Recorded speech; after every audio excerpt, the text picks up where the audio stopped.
What's up, guys? Welcome to my channel. Welcome back to my channel. As you know, this is LK Chic and I'm not with Kay right now, so it's gonna be a lash day just because we still need to get our schedules put together, but we have a lot coming for you. We've just been busy. She's taking care of the things that she needs to do in her life, and I'm taking care of the things that I need to take care of in my life. So today we're gonna pretend that it is Lash's channel and Lash is taking over. So like a life of Lash flashback, and it's actually the reasoning for this video today. One of my lovely subscribers, I guess she's been rocking with me for a while now. She hit me up on Instagram, and I'll insert a screenshot here. So if you guys want to follow her, feel free to do so.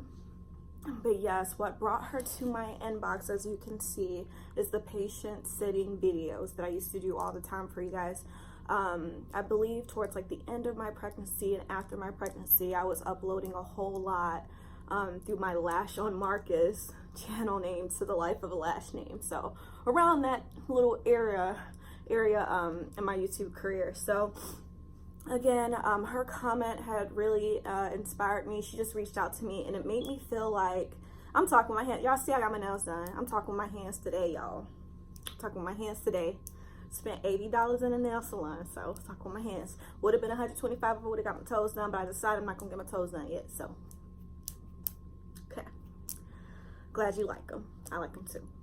Love them. Thank you. Okay. Anyways, back to what I was talking about. The reason for this video, she had me feeling like the previous uploads about patient sitting, that was kind of like false advertising to y'all because I kept saying it's a good job.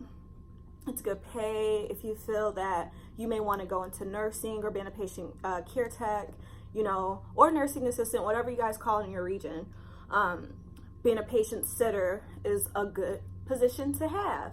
Now, why do I feel like she gave me the vibes of me, like, you know, false advertising to you guys? Because again, how I was seeing the benefits of it, testing out, you know, whether or not you like what you're going to do later on, if, you know, school and all that's going to be worth it, is because she was just saying it's not easy. She said she really was venting that she felt like giving up. And honestly, I had been in the same position since I was doing that, and on top of that, being pregnant while doing it.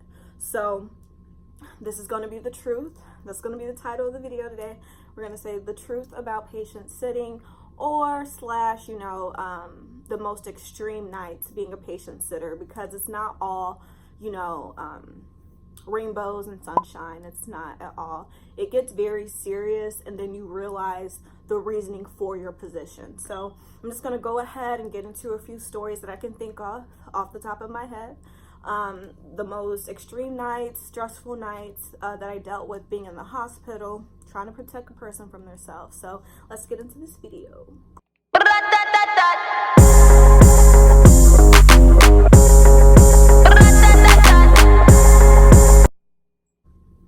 Alright, y'all, I hope you grabbed your snacks and your water. So I believe the first story that I want to touch on is going to be the first time that I did have an aggressive person, because my first few nights patient sitting, I feel like they were being like really nice with me. They're like, yeah, let's give her this person that's highly sedated, or yeah, let's give her a person that's been calm throughout the day. You know, like they were looking out for me, but eventually, hey, you're not going to get good people every time. Eventually, the only people left are the people that are extreme. So that night it finally came, and of course, due to like HIPAA laws, I no longer work for the hospital, so it is whatever, but of course I don't recall anyone's name or their exact room number, so just gonna give you very bland description. So it was an old man. So we're gonna talk about the aggressive old man story. He was Caucasian as well, because that does play as a key factor in some of this. So, old man, he had a very cool family. Whenever I got in, it was like 7 o'clock, because I also worked overnight. Okay, so I can't think off the top of my head if the Instagram subscriber worked overnight as well, but working overnight is different. Some people are active throughout the day, but the creeps do come out at night. Okay, the dementia comes out at night. You know, the loneliness, no one being around, no family around, all of those things come out at night. Okay, so back into what I was saying, he was normal at 7 o'clock. You know, visiting hours are over by 8, so they were there for a good hour to make sure he felt comfortable with me and things like that. We were watching the Cardinals. It was fun. He was cool. He was like, oh yeah, you have baby. Like he was just talking to me like we were like friends. But say about 9 o'clock to like 10 o'clock, he started to get very like confused. He first kept saying like I was someone that he knew. So I'm not sure if he was doing the whole wife thing or the sister thing, but he was asking me questions as if I was his wife or his sister about other people. And I would just have to say, oh, you know, because with people who have dementia, things like that. So key factor, side note, I feel like it is good for you to be knowledgeable of your patient and whatever type of issue or medical condition that they have. You do like the meetups with the previous sitter, and they're supposed to give you the rundown. And of course, after they leave, the nurse and the patient care tech will also kind of give you the spill on their activity throughout the day, so you can be knowing of it. So if someone does not pass that information to you, make sure you're asking for it so you know what you're about to be, you know, walking into. So with him like asking me these questions, I wanted to play along with him, but there's only so much that I could do before he'd be like, what are you talking about, you know? So whenever that of course kept happening, where I'm not able to meet and you know, throw things to the side, like, okay, let's just watch TV. After a while he's like, no, I don't want to watch anything, turn that crap off. At least play some tunes. And luckily on the TV we had stations that were just music, so I was able to put on some music, and I was just like, okay, hopefully he goes to sleep, hopefully he goes to sleep. But no, he started turning his attention more towards me. Throughout the day, he was more so looking out the window when his family was there, looking at the Cardinals game, like I said before, but eventually he started turning his attention towards me, since there's nothing on the TV, there's no one over there, you know, by the window for him to converse with. It's just me and him in this room. So he was just like, how long are you gonna be here? I didn't send you here. I didn't ask for you. He completely forgot that he was at a hospital. He thought he was at home. He goes, you don't work for me. And so, okay, side note, key factor, I'm like, what you mean? Like, how would I work for you at your house? I'm not a slave. Like, I don't know how old you are. You know what I'm saying? I'm not your house slave or nothing like that, sir. You know, this is a hospital. So, you know, whenever he started getting very confused and more uncomfortable with me, that's when I did have to stop playing along with him. Let him know, sir, you're at blah blah blah hospital, and I'm just here to, you know, help you out and make sure you're okay. He goes, well, I don't need you here, you can leave. He didn't want me there for him to go to sleep. He didn't understand the purpose of me being there. And of course, you know, that's something that we have to deal with, especially if you're working overnight. And again, you know, the demons and, you know, the sicknesses, the illness, they definitely can come out overnight when it's hard for them to sleep. They're no longer with their loved one, you know, things come out. And so I just had to, you know, stand my ground and remind him, sir, I'm here for a reason. And, you know, a little bit of the time I was able to get him distracted again and again, but of course he got more and more aggressive. The more uncomfortable he was, the more he kept realizing that, wait, I'm being distracted. Hold up, why are you here? I'm still not understanding. Who are you? And so the guy nurse, he came in and he was doing some checkups, and I started to let him know, like, hey, because you take logs about every 10 to 15 minutes. So I was like, hey, you know, he's kind of starting to get aggressive with me. He really doesn't understand who I am. The nurse had went over to try to administer some medicine to him. He started getting aggressive with the nurse. He almost actually punched the nurse in the face. I'm pretty sure he slapped him real good because it was bad. He did hit him. He started to hit him because he was like, I don't know why you people are here, you know. And I'm pretty sure he got a good slap on him. The nurse had to wrestle him to keep his arms down and say, hey, sir, just doing my job. Please remain calm. Please remain calm. And the nurse had actually pulled me to the side after that situation happened, and some more nurses came in to get him calm. He was like, hey, you know, my wife just had her baby. I don't know if I would feel comfortable with you being here all night. We'll play it along to see how it goes. I don't know if that was just the first attempt, but yeah, let's just get him together and see if we can get him to sleep. So with the other nurses coming in and us having our game plan matched, even the patient care tech walked in too, we all just wanted to get his medicine in him, get whatever it is he needed, like Jello, anything that he wanted. We just wanted to give it to him so he could go to sleep. But of course, that did not last long. So with him being aggressive, of course, you have to put in some orders as a nurse. Look, if this doesn't sound right, it probably isn't right. Again, I was only a sitter. I don't know how things go, but I'm pretty sure the nurses had to at least speak with the physician and let them know, like, hey, we want to, provide this to him. Is this going to be safe? Is this going to, mess up whatever the medicine is that he's currently taking? Is that okay to administer or whatever, blah, blah, blah, blah, blah. Morphine or whatever it is that puts them to sleep, sedates them. And so I'm pretty sure the physician said, yeah, let's not be too extreme on that. However, let's give him some type of, whatever type of medication, and we'll get him calm, but it's not going to be the strong stuff that we really were aiming for. And so when that happened, he was trying to get out of the bed. There's too many people in the room, too many people trying to hold him down to, administer that shot to him. So he started to wrestle with them. He literally shook a female nurse. And when he shook this lady, when he shook her, I said, hell no, I have to go. I can't do it. I can't. You guys, again, I was pregnant. So, of course, there are some things that I'm not going to do. I'm pretty sure all patients aren't currently pregnant. So, you would feel comfortable. But me, in my case, I had to say no because I felt that he was just going to be too aggressive. Some of the medicines weren't really going to work. So sometimes you have to look at it and evaluate it like, hey, is this going to be safe for me, or is this something that I can deal with? And me and that guy nurse, we just kind of gave each other a look like, no, this is not going to work. He is just going to be fighting with us all night. He would not rest.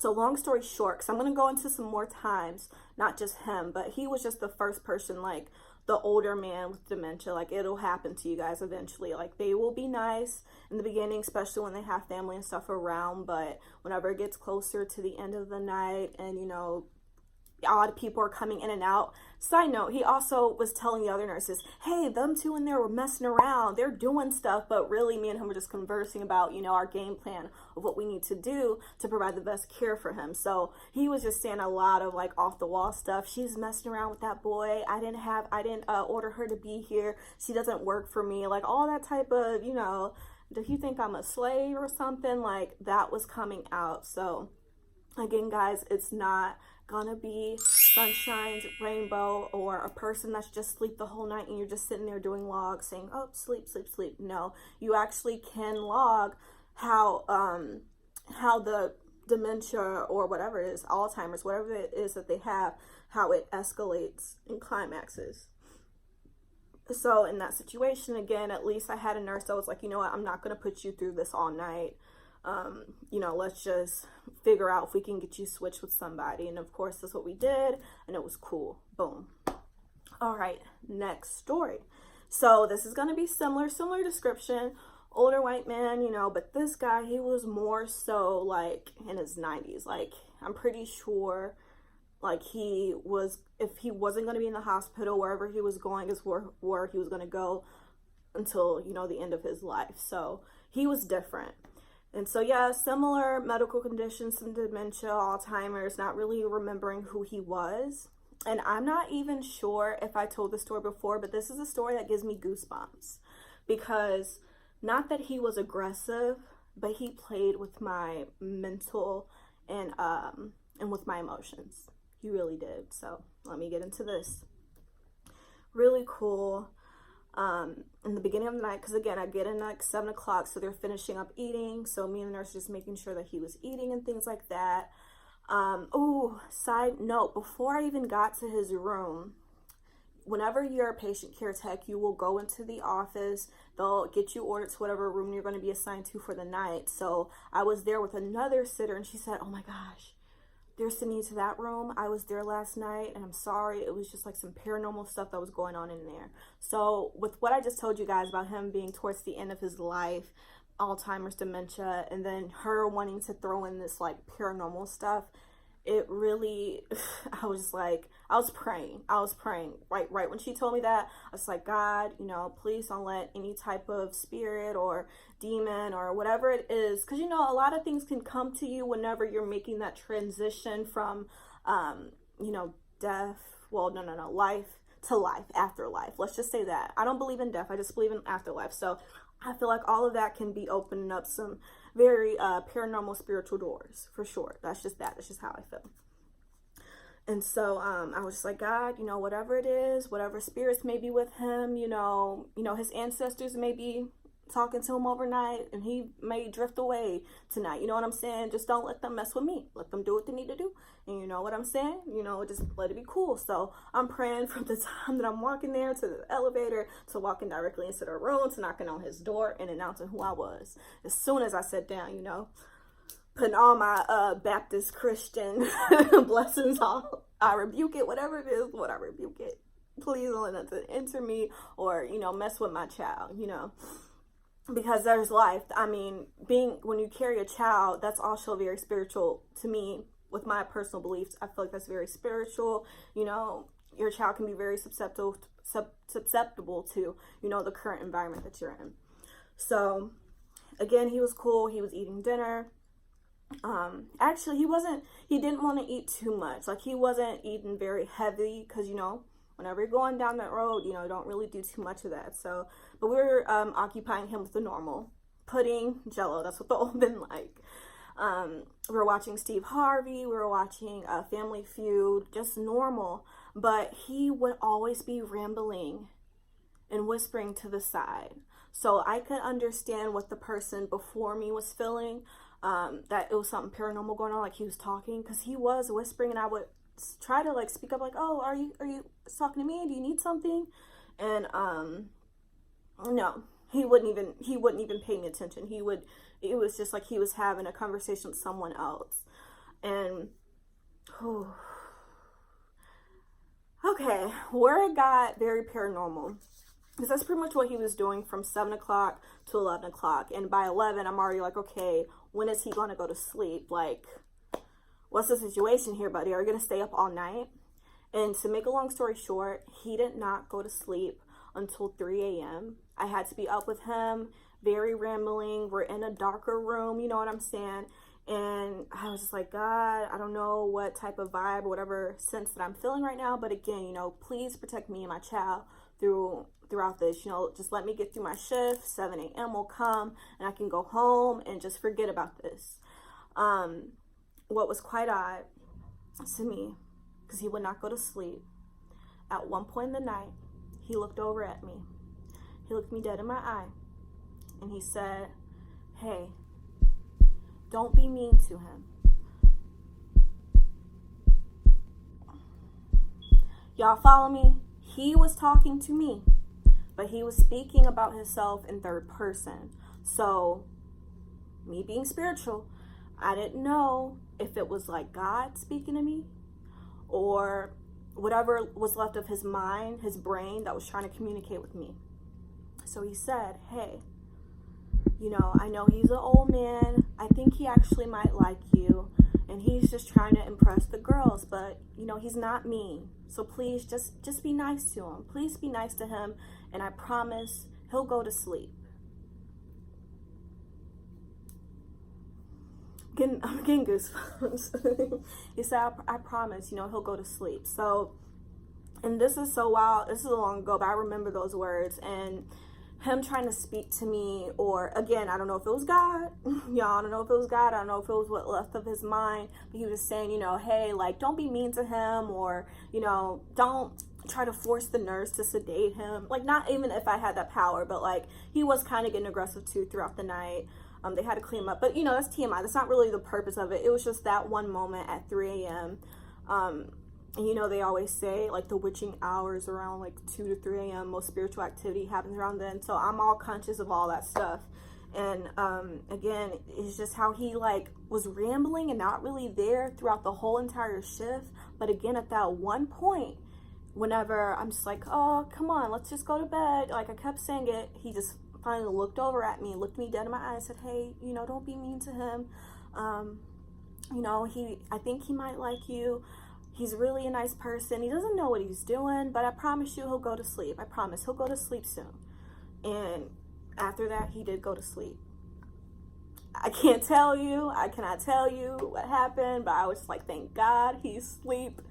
I looked behind me, like, okay, the spirit that was talking through him, or God, are you gone? Are you still here? You know, what is going on?